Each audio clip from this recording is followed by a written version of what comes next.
Gwili's played host to some Hollywood stars, actually. We've had Sienna Miller and Keira Knightley, who were in The Edge of Love. That's all the railway scenes were filmed here for that. A lot of railway and country general scenes were filmed here for Carrie's War, and a film of Heidi, a remake of the Heidi programme, as well as lots of little pieces for different dramas and news pieces and documentary pieces.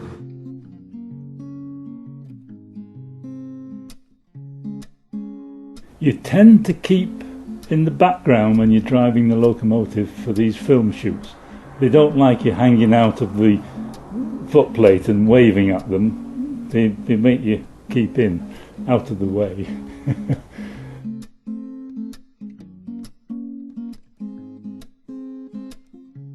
I mean, we are blessed with an absolutely beautiful location. The valley is dramatic and stunning, and it's very unspoiled in many places. So we're lucky in so much as that the railway is able to provide period settings, for example, for dramas and for films.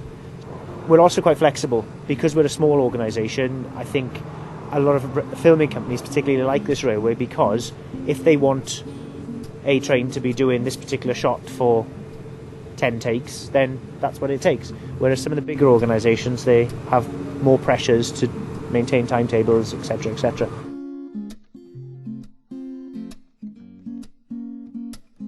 Yes, we've had Keira Knightley and Sienna Miller here 2 years ago filming The Edge of Love. We've had Heidi filmed here, and maybe next year we might have some other plans. I've been told, but let's see what comes of that.